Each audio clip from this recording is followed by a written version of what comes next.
2025년 들어 미국의 주한미군 방위비 압박은 도를 넘고 있습니다. 계속되는 주한미군 철수 압박이 계속되고 있는 것인데요. 하지만 그러한 행위가 도리어 미국을 수렁에 빠뜨리고 있다는 걸 미국은 너무 늦게 깨달았습니다. 한국의 전투기, 탱크와 같은 방위 자산 목록을 본 순간 미국의 방위 전략가들은 이를 더 이상 압박을 할 수 있는 수준이 아니라고 말했기 때문인데요. 주한미군이 철수해도 대한민국은 끄떡없다는 사실이 미국을 도리어 갈팡질팡하게 만들고 있습니다. 그 충격적인 이야기 지금 바로 시작합니다. 구독과 좋아요 눌러주시고 댓글로 여러분 생각을 표현해주세요. 저는 미국 국방부에서 전략 담당 보좌관으로 일하는 마이클 존슨입니다. 2025년 봄, 제가 목격한 일은 정말 충격적이었어요. 그날도 평범한 화요일이었죠. 오후 2시, 백악관 브리핑룸에서 대변인이 기자들 앞에 섰습니다. 한국이 방위비 분담금을 인상하지 않으면 주한미군 철수를 적극 검토하겠다는 발언이 나왔어요. 기자들은 펜을 바쁘게 움직였고 저도 처음엔 그냥 협상용 압박 카드 정도로 생각했습니다. 하지만 뭔가 이상했어요.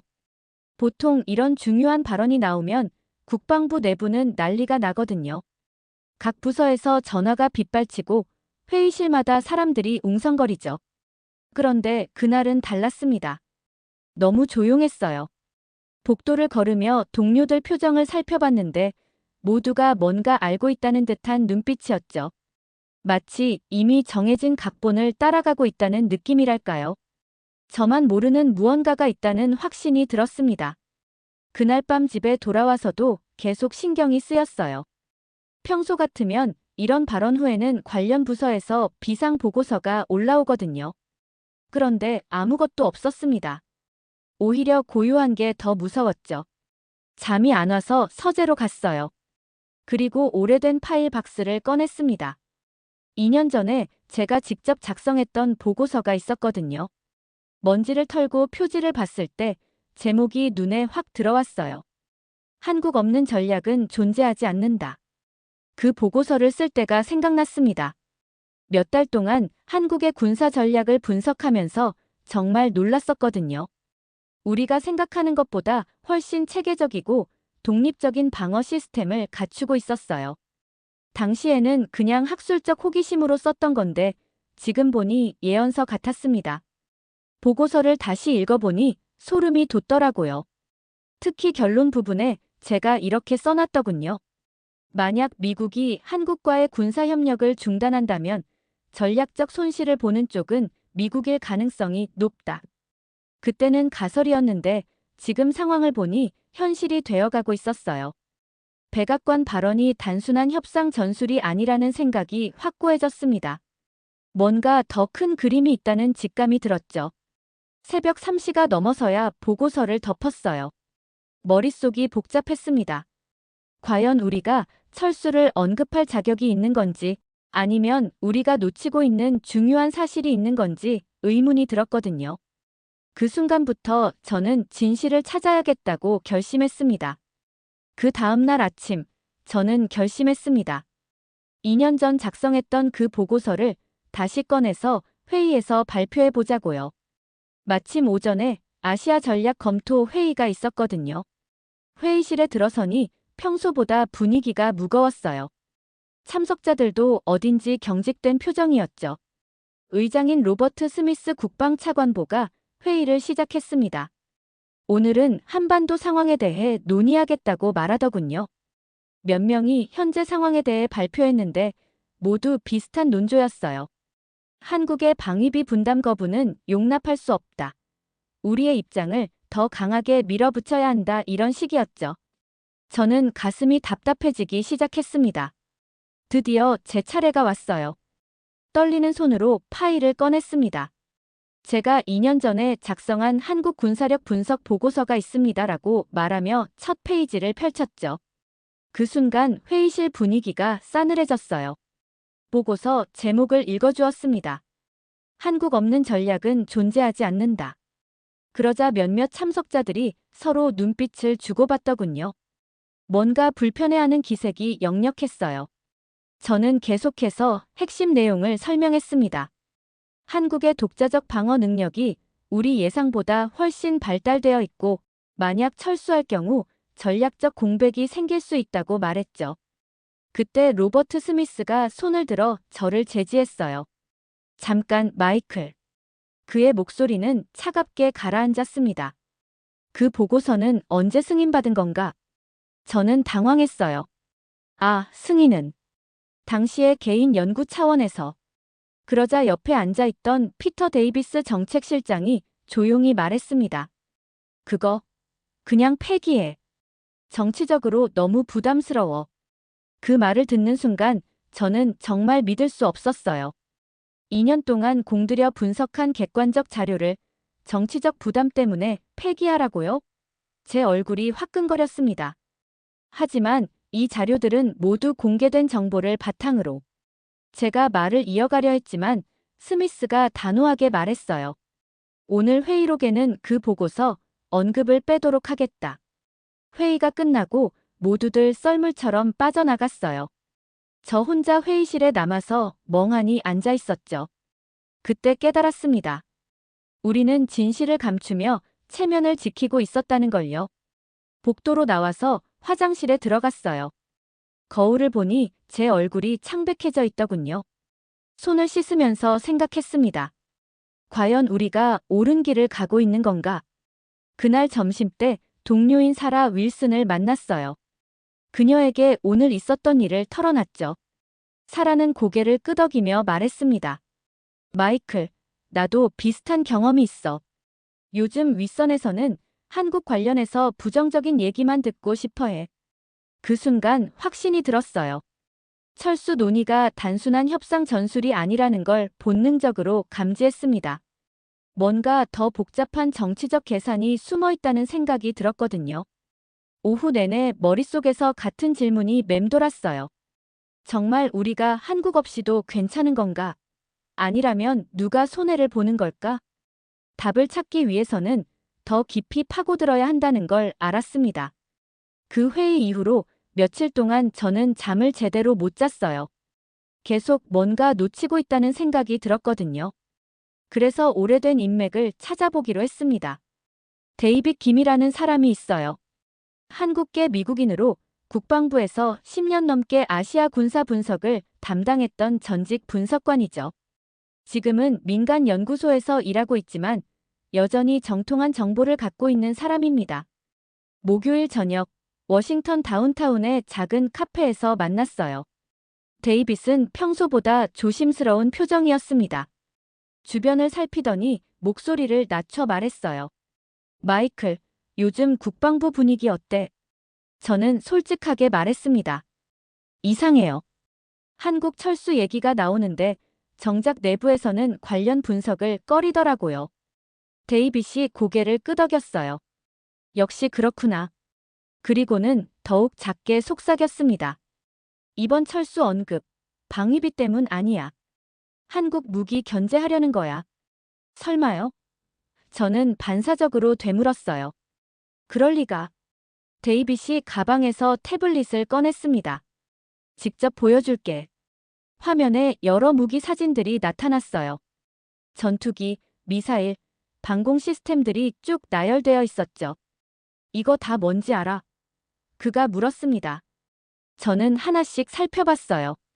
KF-21 전투기, 현무 미사일, 천무 다연장 로켓, 천궁 방공 미사일.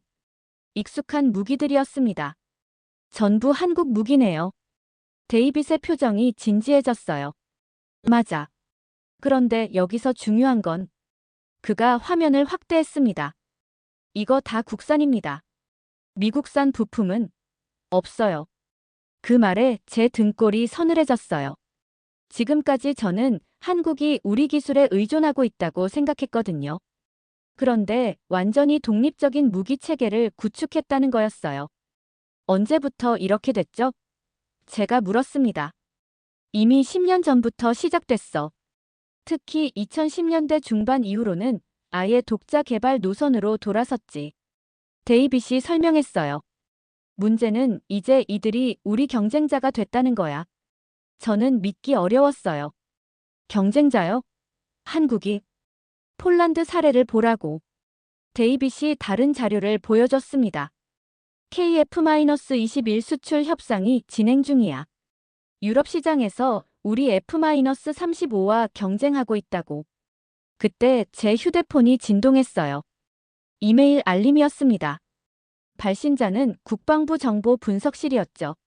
제목을 보는 순간 심장이 덜컥했어요.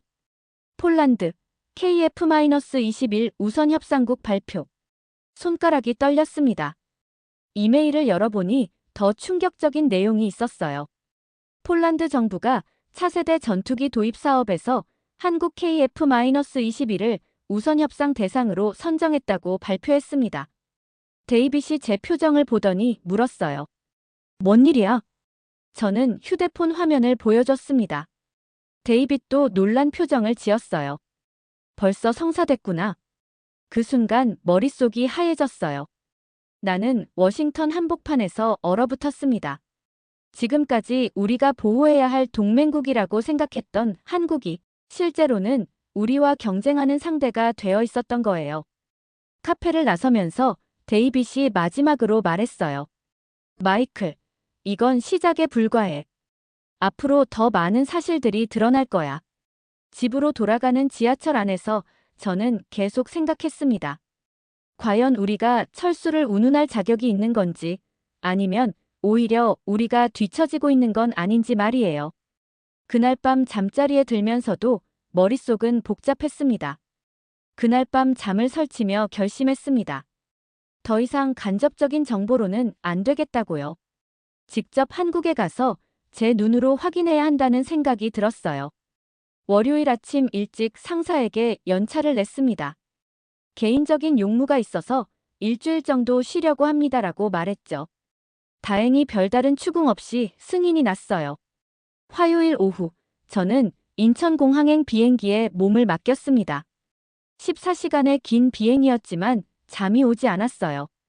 계속 머릿속으로 그동안 알게 된 사실들을 정리하고 있었거든요. 인천공항에 도착한 순간부터 놀랐습니다. 출입국 심사대에 사람이 거의 없더라고요. 대신 무인 시스템들이 줄지어 서 있었어요. 여권을 스캔하니 자동으로 얼굴 인식이 되면서 통과됐습니다. 단 30초도 안 걸렸죠. 공항 밖으로 나오니 AI 수송 차량들이 대기하고 있었어요. 제가 탄 차량은 운전자 없이 완전 자율주행이었습니다. 처음에는 불안했는데 신기하게도 시내까지 완벽하게 주행하더라고요. 차창 밖을 보면서 느꼈어요. 공항부터 이미 전쟁을 준비한 나라처럼 보였습니다. 모든 시스템이 자동화되어 있고 사람의 개입을 최소화하도록 설계되어 있었거든요. 마치 유사시에도 정상 작동할 수 있게 만든 것 같았어요. 다음 날 아침, 데이빗 김이 소개해준 한국항공우주산업 관계자를 만났습니다. 김철수라는 분이었는데 KF-21 개발팀에서 일하고 있다고 하더라고요. 미국에서 오셨다고 들었는데 무엇을 보고 싶으신가요? 김철수 씨가 물었어요. 저는 솔직하게 말했습니다. KF-21이 정말 독자 기술로만 만들어졌는지 궁금합니다. 그분이 웃으며 말했어요. 직접 보여드릴게요. 생산 라인 견학이 가능합니다. 생산기지에 도착하니 규모가 생각보다 컸어요. 거대한 경납고 안에서 KF-21들이 조립되고 있었습니다. 가이드를 해주던 AI 연구원이 설명해줬어요. 이 모든 부품들이 국내에서 생산됩니다. 엔진부터 레이더, 항전 장비까지 전부 우리 기술이에요. 저는 놀라서 물었습니다. 미국 기술은 전혀 사용하지 않나요? 그때 그 연구원이 흥미로운 말을 했어요. 미국은 위성에 의존하시죠? 우린 센서 네트워크로 전장을 설계합니다. 그 말 한 줄에 저는 소름이 돋았습니다. 무슨 뜻인지 더 자세히 물어봤어요. 위성은 집중된 시스템입니다. 한 방에 무력화되면 전체가 마비되죠. 하지만 우리는 수천 개의 센서들을 분산 배치합니다. 일부가 파괴되어도 전체 네트워크는 살아있어요. 그 순간 깨달았습니다. 위성은 한 방이면 끝나지만 센서는 나눠져 있다는 걸요. 일부만 살아도 전장은 움직인다는 거였어요. 연구원이 계속 설명했습니다. 예를 들어 저기 우리 위성 10개를 파괴해도 지상에 배치된 센서, 네트워크 1만 개 중에서 8,000개가 살아있으면 작전 수행이 가능합니다. 저는 충격을 받았어요. 이건 단순한 기술의 차이가 아니었습니다. 전쟁 생존 철학의 차이였거든요. 우리는 첨단 무기에 의존하는 반면 한국은 시스템의 생존성에 집중하고 있었어요. 견학을 마치고 호텔로 돌아가는 길에 계속 생각했습니다. 과연 누가 더 실전에 적합한 전략을 갖고 있는 걸까요? 화려한 무기 vs 생존 가능한 시스템. 답은 이미 나와 있는 것 같았어요. 그날 밤 호텔방에서 노트에 적었습니다. 한국은 우리가 지켜야 할 나라가 아니라 우리가 배워야 할 나라다.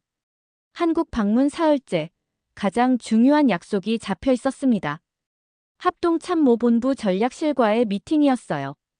김철수 씨가 소개해준 박중령이라는 분과 만나기로 했거든요. 용산에 있는 국방부 건물에 도착했을 때 긴장이 됐습니다. 경비가 삼엄했고 여러 번 신원 확인을 거쳐야 했어요. 미국 국방부와는 또 다른 분위기였죠. 박중령은 40대 중반 정도로 보이는 군인이었습니다. 안경을 쓰고 있었는데 눈빛이 매우 예리했어요.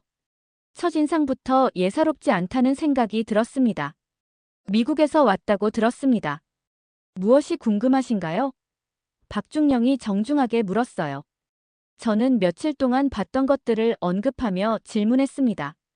한국의 방어 전략이 인상적이더라고요. 구체적으로 어떤 철학을 갖고 계신지 궁금합니다. 그러자 박중령이 묻지도 않고 단호하게 말했습니다. 우린 전쟁이 시작되기 전에 끝냅니다. 저는 그 말이 이해가 안 됐어요. 무슨 뜻이죠? 박중령이 벽에 걸린 한반도 지도를 가리키며 설명했습니다. 공격받고 대응하는 전략은 오래된 방식입니다. 아예 적이 공격할 생각조차 못하게 만들어야죠. 그 순간 제 머릿속이 혼란스러웠어요. 지금까지 제가 알던 군사 전략과는 완전히 다른 접근법이었거든요. 좀 더 구체적으로 설명해 주실 수 있나요? 제가 물었습니다. 박중령이 태블릿을 꺼내서 화면을 보여줬어요. 보세요. 우리는 적의 공격 의도 자체를 차단합니다. 공격 준비 단계에서 이미 무력화시키는 거죠. 화면에는 복잡한 도표들이 나와 있었어요. 감시, 탐지, 선제 대응 시스템들이 연결된 네트워크였습니다. 예를 들어 적이 미사일 발사 준비를 한다고 가정해 봅시다. 박중령이 계속 설명했어요. 우리는 그 순간을 포착해서 발사 전에 무력화시킵니다. 미사일이 날아오기를 기다리지 않아요. 저는 소름이 돋았습니다. 그게 가능한가요? 이미 실전 배치되어 있습니다. 박중령의 대답은 확신에 차 있었어요. 현무 미사일 시리즈, 천무 다연장 로켓, 이 모든 것들이 선제 타격 용도로 개발됐습니다. 그때 깨달았어요. 이건 전술이 아니라 개념 자체가 달랐다는 걸요. 미국은 억제 전략이었습니다. 강력한 보복 능력으로 적의 공격을 포기하게 만드는 거죠. 하지만 한국은 차단 전략을 실현하고 있었어요. 그런데 이런 전략이 국제법상 문제가 되지 않나요? 제가 우려를 표했습니다. 박중령이 씁쓸하게 웃었어요. 선생님, 전쟁이 시작되면 국제법이 우리를 지켜주나요? 우리는 생존을 위해 싸우는 겁니다. 그 말에 저는 할 말을 잃었어요. 한국의 지정학적 위치를 생각해보니 이해가 됐거든요. 미국처럼 바다 건너에서 여유롭게 대응할 수 없는 상황이었죠. 우리는 첫 번째 공격을 막아내야 살아남습니다. 박중령이 진지하게 말했어요. 두 번째 기회는 없어요. 그래서 상대방이 첫 번째 공격조차 시도할 수 없게 만드는 겁니다. 미팅이 끝나고 건물을 나서면서 저는 충격에 빠졌습니다. 한국이 단순히 방어 무기를 개발한 게 아니라 아예 전쟁 철학 자체를 바꿔놓았다는 걸 알았거든요. 택시를 타고 호텔로 돌아가는 길에 계속 생각했어요. 미국의 전략은 전쟁이 일어난 후에 승리에 초점을 맞춘다면 한국의 전략은 전쟁 자체를 원천 차단하는 데 초점을 맞추고 있었어요. 그날 밤 호텔방에서 노트에 적었습니다. 한국은 전쟁을 이기는 나라가 아니라 전쟁을 막는 나라다. 일주일간의 한국 방문을 마치고 워싱턴으로 돌아왔습니다. 비행기 안에서 내내 보고서를 작성했어요. 제가 본 것, 들은 것, 느낀 것들을 빠짐없이 기록했습니다. 월요일 아침 출근해서 바로 상사에게 보고서를 제출했어요. 로버트 스미스 국방차관보는 보고서를 받아들고 수고했다며 간단히 말했습니다. 뭔가 시큰둥한 반응이었어요. 화요일 오후 스미스가 저를 불렀습니다. 사무실에 들어가니 보고서가 책상 위에 놓여 있더라고요. 그런데 여기저기 빨간 펜으로 줄이 그어져 있었어요. 마이클, 이 보고서 수정이 필요해. 스미스의 목소리는 차갑게 가라앉았습니다. 저는 당황했어요. 어떤 부분을 말씀하시는 건가요? 한국 기술 언급 줄여. 우리 명분이 흔들릴 수 있어. 그의 말은 단호했습니다. 저는 믿을 수 없었어요. 하지만 이건 제가 직접 확인한 사실들입니다. 사실이라고 해서 다 공개할 필요는 없잖아. 스미스가 빨간 펜을 들고 보고서를 가리켰어요. 특히 이 부분, 한국이 우리보다 앞선다는 식으로 쓰면 안 돼. 그 순간 깨달았습니다. 이건 전략적 분석이 아니었어요.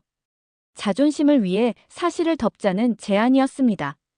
차관보님, 그렇게 되면 정확한 정보 전달이. 제가 말을 이어가려 했지만 스미스가 손을 들어 제지했어요. 마이클, 내 역할은 정보를 수집하는 거야. 정책 판단은 윗선에서 한다고.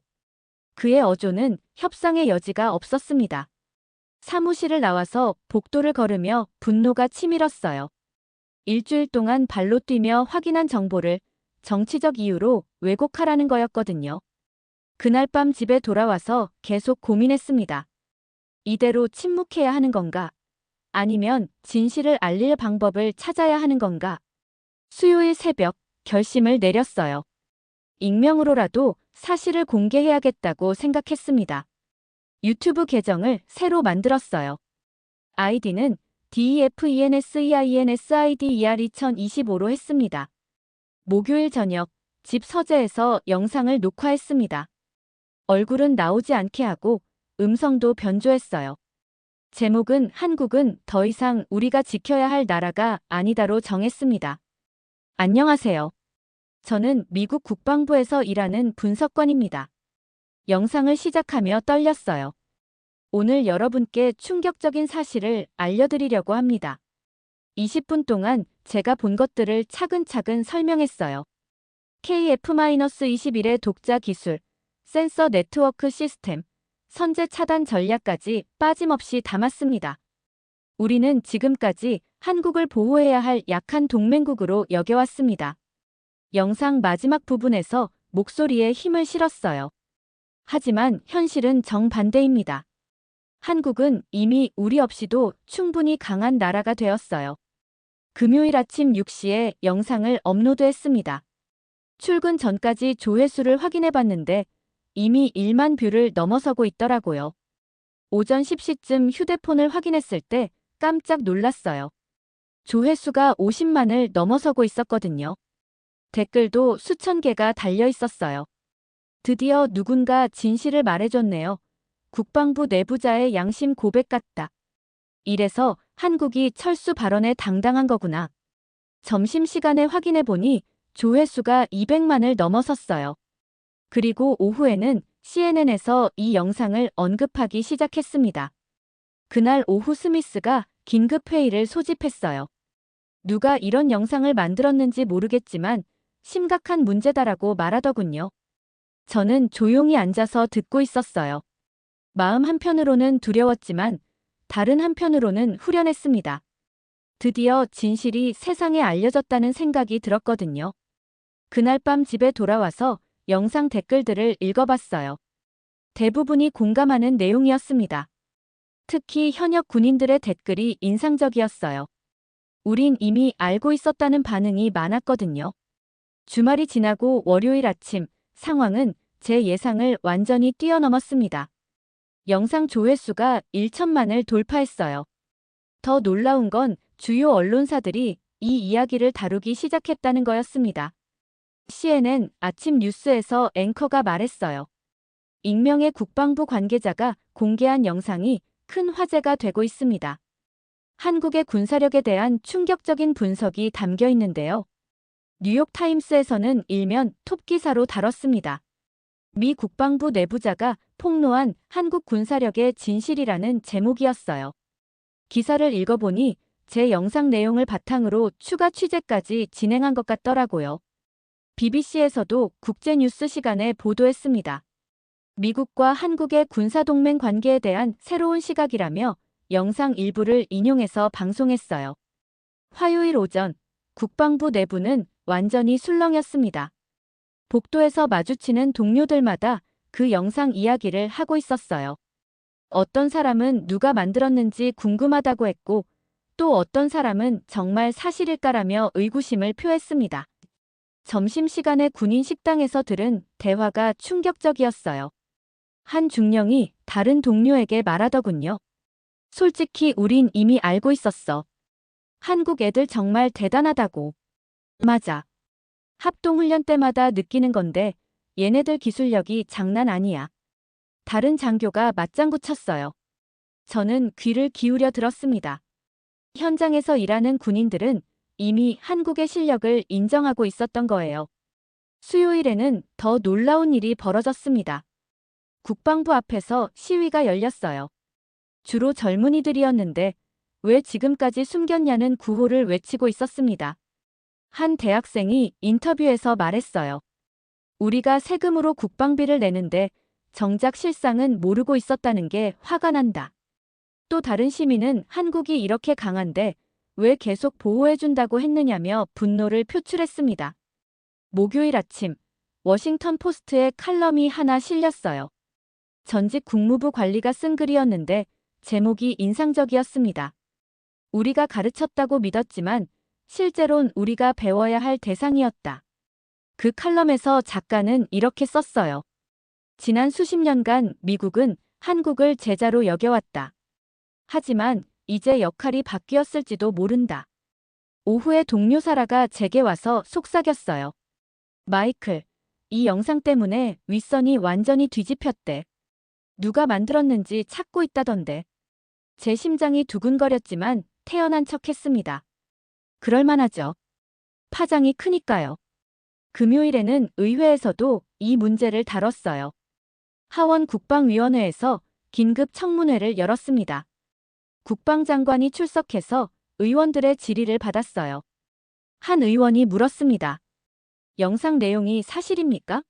한국이 정말 우리 기술 없이도 독립적인 방어 체계를 구축했습니까? 국방장관은 애매하게 답변했어요. 동맹국의 군사력 발전은 긍정적으로 평가합니다만. 하지만 다른 의원이 추궁했습니다. 그럼 주한미군 철수 발언은 무엇을 근거로 한 겁니까? 한국이 우리에게 의존하고 있다고 판단했기 때문 아닙니까? 그 질문에 국방장관은 명확한 답변을 하지 못했어요. 방송을 보던 저는 씁쓸했습니다. 그 주말 집에서 인터넷 댓글들을 쭉 읽어봤어요. 가장 많이 반복되는 댓글이 있었습니다. 미국이 철수를 언급했지만 실제로 전략적 구멍이 뚫린 건 우리 쪽이었네. 한국은 준비되어 있는데. 우리가 뒤처진 거 아냐? 동맹이라면서 상대방 실력도 제대로 파악 못했다는 거네. 특히 한 댓글이 인상 깊었어요. 우린 그들을 가르쳤다고 믿었지만 실제론 우리가 배워야 할 대상이었다. 바로 그거였습니다. 미국이 완전히 뒤통수 맞은 이유가요. 우리는 한국을 여전히 보호받아야 할 나라로 생각하고 있었는데 현실은 정반대였던 거예요. 영상 파장이 거세지면서 저는 다시 한국으로 향했습니다. 이번에는 공식적인 출장이 아니라 개인 자격이었어요. 한국 정부에서 특별한 발표를 한다는 소식을 들었거든요. 서울에 도착한 건 화요일 오후였습니다.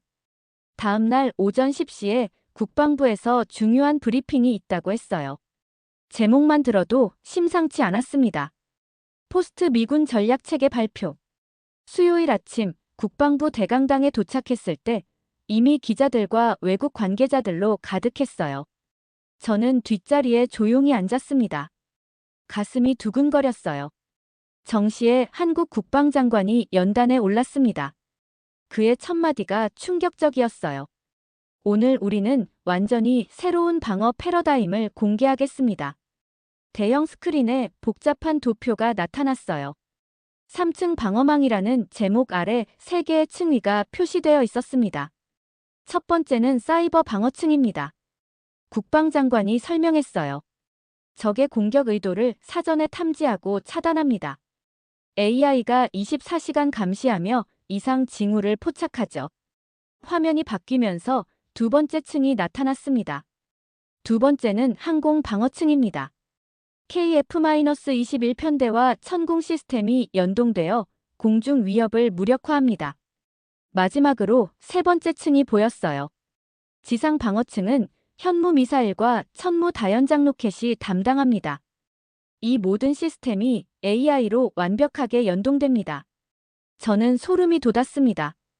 이건 단순한 무기 체계가 아니라 완전한 전쟁 시스템이었어요. 국방장관이 계속 설명했습니다.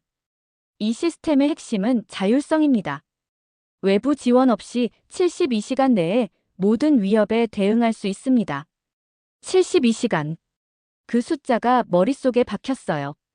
미군이 한반도에 증원군을 보내는데 걸리는 시간보다 짧았거든요. 질문을 받겠습니다. 국방장관이 말했을 때 한 외국 기자가 손을 들었어요. 미군과의 협력은 어떻게 되는 건가요? 국방장관의 답변은 예상 밖이었습니다. 우리는 여전히 동맹을 소중히 여깁니다. 하지만 의존하지는 않습니다. 그 말의 의미가 무거웠어요. 동맹은 유지하되 종속되지 않겠다는 뜻이었죠. 브리핑이 끝나고 저는 멍하니 앉아 있었습니다. 한국은 이제 미국 없이도 싸울 수 있는 나라가 되어 있었어요. 아니, 어쩌면 우리보다 더 효율적인 시스템을 갖추고 있을지도 모르겠다는 생각이 들었습니다. 호텔로 돌아와서 노트북을 켰어요. 두 번째 영상을 만들어야겠다고 결심했습니다. 이번에는 더 중요한 메시지를 담아야 했어요. 그날 밤 새벽까지 대본을 썼습니다. 제목은 전략의 중심이 바뀌었다로 정했어요. 다음 날 호텔방에서 영상을 녹화했습니다. 안녕하세요. 국방부 내부자입니다.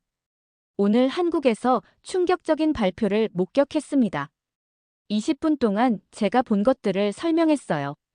3층 방어망, AI 연동 시스템, 72시간 자력 대응 능력까지 상세히 담았습니다. 영상 마지막 부분에서 저는 가장 중요한 질문을 던졌어요. 우린 주한미군이 필요 없다고 단언했습니다. 그런데 정말 한국이 없는 우리가 괜찮을까요? 그 질문을 하면서 제 목소리가 떨렸어요. 정말로 답을 모르겠더라고요. 한국은 더 이상 우리의 보호 대상이 아닙니다. 이제 우리의 경쟁자이자 어쩌면 우리가 배워야 할 선생님일지도 모릅니다. 영상을 업로드하고 나서 창밖을 바라봤어요. 서울의 야경이 아름답게 펼쳐져 있었습니다. 그 불빛들 하나하나가 이 나라의 기술력을 상징하는 것 같았어요. 금요일 아침 한국을 떠나기 전에 마지막으로 확인한 영상 조회수는 500만을 넘어서고 있었습니다. 댓글들도 이전과는 달랐어요. 이제야 현실을 받아들이게 됐네. 미국도 변해야 할 때가 온 것 같다. 한국에서 배울 점이 많을 것 같은데. 비행기에 오르면서 생각했습니다. 이제 정말 전략의 중심이 바뀌었다고요. 한국은 보호받는 나라가 아니라 스스로를 지키는 나라가 되었고, 미국은 그 현실을 받아들여야 할 시점에 와 있었습니다.